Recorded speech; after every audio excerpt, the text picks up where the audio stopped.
That very peaceful music you've just heard Guru Shri Чинмоя play is one of over 1,000 of his original musical compositions for meditation. Shri Чинмоя is a spiritual teacher and leader of a worldwide religious organization that is dedicated to an active outer life in service to humanity and a fruitful inner life of prayer and meditation. He is a prolific writer and artist, having written more than 300 books and, in a single 24-hour span, 843 poems. He also created 100,000 paintings in over 11 months. Since 1970, he has served as director of the United Nations Meditation Group, conducting interdenominational meditation services for UN delegates and staff. And he's with us today to help us better understand the phenomenon of meditation. Welcome, Guru. It's a pleasure to have you with us. Guru, what is meditation and what is its ultimate objective? Meditation is our conscious awareness of God and constant oneness with God. So when we meditate, our ultimate object is to be constant and conscious oneness with God. This has to be our main objective. Does it differ from prayer in some way? Yes, it does differ. Although the prayer and meditation lead us to the same goal, but the approaches are different. When we pray, we speak to God, and when we meditate, God speaks to us. When we pray, we offer our prayer to God for something, and God listens to our prayer. And when we meditate like this, we hear God's command. We try to hear God's dictates from above. Guru, can everybody benefit from meditation, or is it something that only a gifted person can have? No, we are all God's children, so everybody can meditate. It is not for the selected few. If one is sincere enough, then one can meditate. Meditation is not the sole monopoly of any individual. Anybody can meditate provided he has some sincerity in his heart. Still, there are those who are given special gifts. You, for example, as a guru, a teacher, must have realized at an early age that you did have some special religious gift. Could you tell me about that? Well, at the age of 12, I had quite a few major experiences, and these experiences have led me to what I am now. I went beyond the domain of the physical mind that doubts and suspects, and the mind that is never satisfied with anything. So I went beyond that mind, and also by God's infinite bounty, I was in a position to have a free access to the supreme reality within me. What kinds of special techniques are used by people who practice your form of meditation? I ask my students to have a mind totally freed from thoughts. This is the first technique I offer.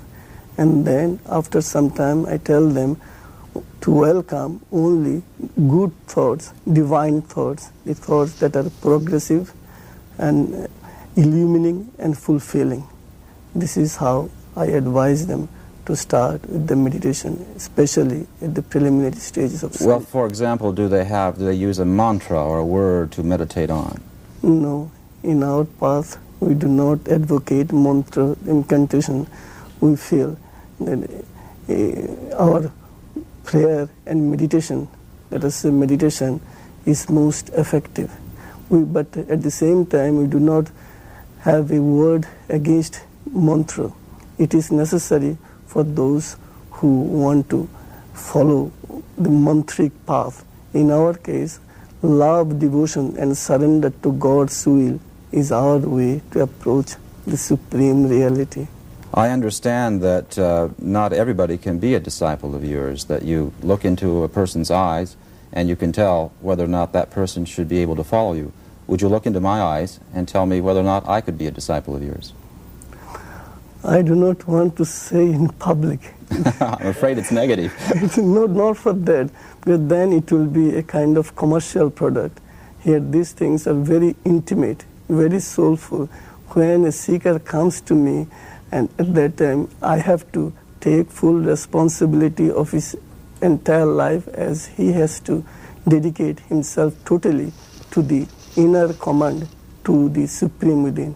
So here on television, if I accept anybody or reject someone, it will be an act of injustice to our spiritual belief, and your soul will not permit me to do this kind of thing on television, to accept your soul. You have very fine soul, and your soul will not believe in this kind of commercial acceptance of seekers. Let me ask a question that's related to that. Is it possible for somebody of a particular religious faith, say a Jewish person or a Christian person, to be a disciple of yours and still maintain their faith? Certainly. One can belong to any religion who wants to. Religion is like a house. He has to remain in his house.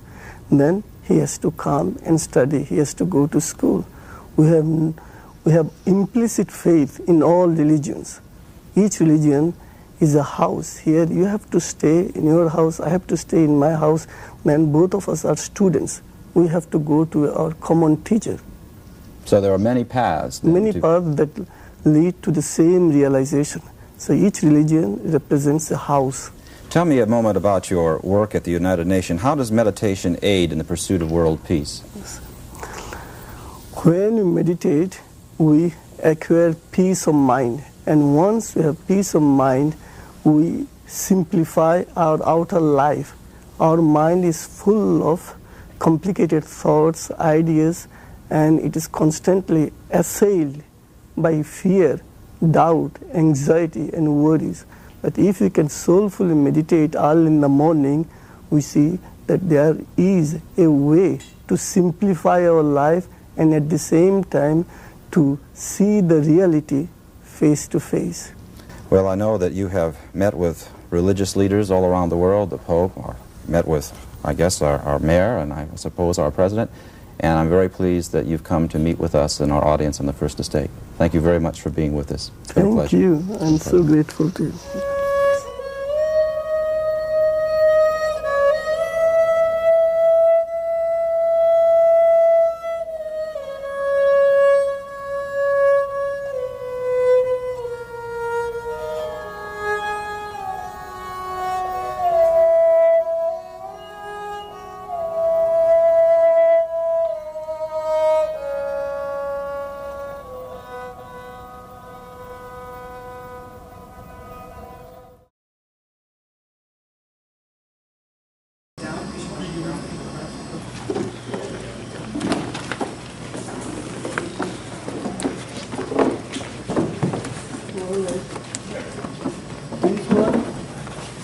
Today now what you do?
So now if one is wise, if one wants to get double promotion or triple promotion, if one wants to be an excellent runner, and if one gets a coach, and if one has talents, one definitely runs faster. So when you enter into spiritual life, if you have a master and if you have inner pilot, naturally you are given the ample opportunity to run fast, faster, fastest. But then question comes, when you're in the boat, when you're in the path, where you are going, whether you want to make the fastest progress or you want to go at the speed of India's bullock cart. You can. But the question is, once you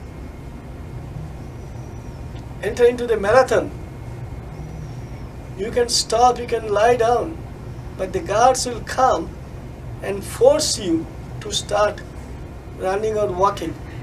Will not allow you to come out of the race. Here you can, but in eternity, in inner life, once you enter, you have to again, even if you do not enter today's race, today, it will come again and again and again. endless marathons, endless. So there you have to participate. Today if you say I am not ready, I don't care for it, all right. But tomorrow you can say that, but day after tomorrow you'll be compelled to enter into this inner race, inner marathon. You have to run. There again, some runners run the fastest, while others do not, while others are useless.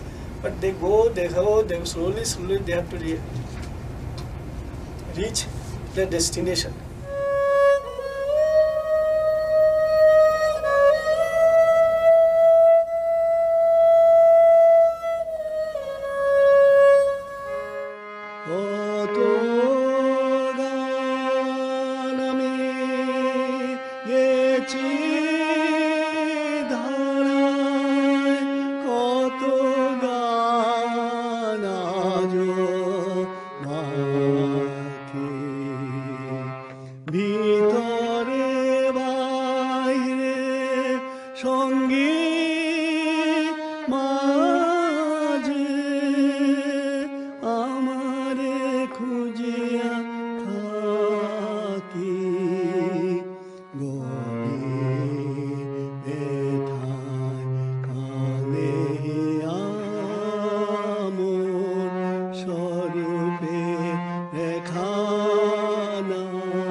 Experience and realization. Experience prepares, realization shares. Experience prepares the seeker for God's choice hour. Realization shares God with the seeker.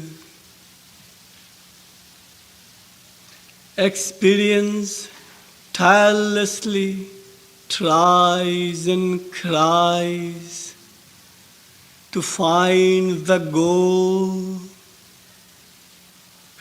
Realization effortlessly lives in the goal and eventually grows into the goal itself. Experience secretly tells the seeker what he will ultimately become. He will become God's most perfect instrument.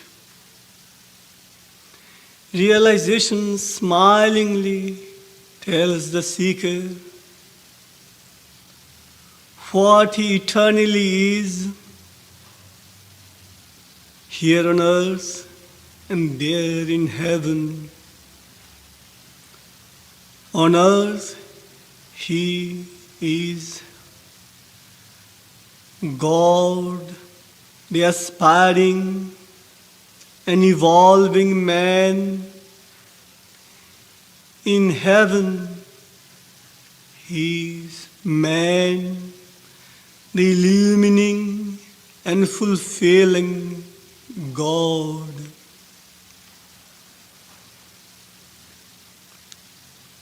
Experience is convinced of the fact that this world of ours is a battlefield.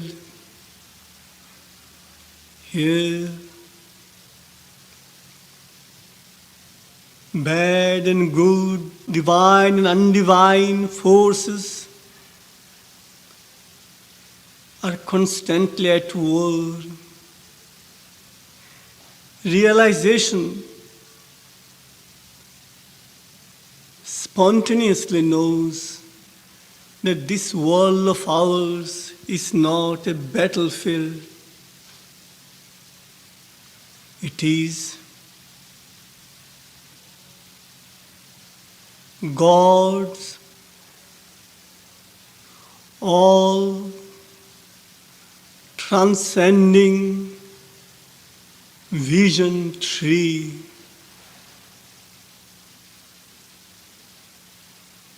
And God's all nourishing reality fruit. Experience moves from the finite to the infinite. It feels its presence in the finite first, and then in the infinite.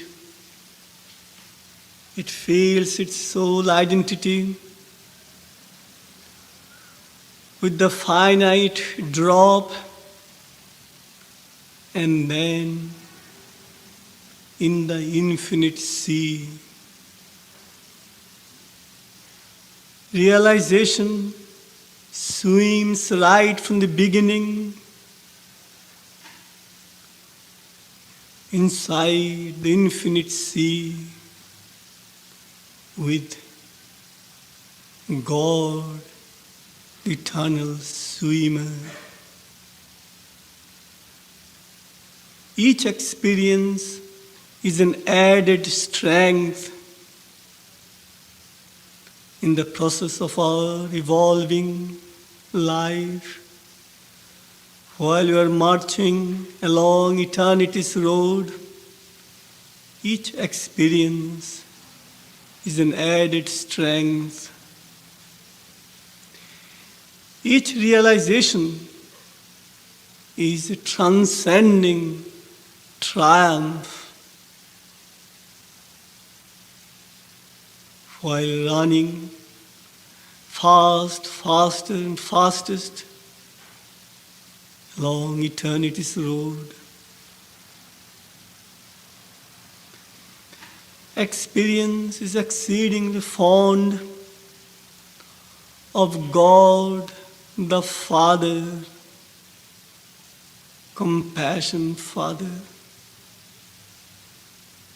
Realization is exceedingly fond of God, the oneness lover.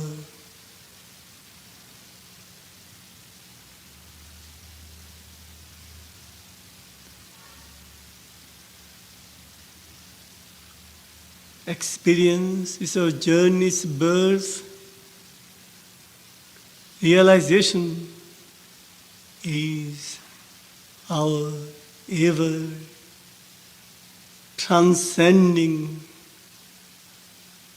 ever illumining, and ever fulfilling journey.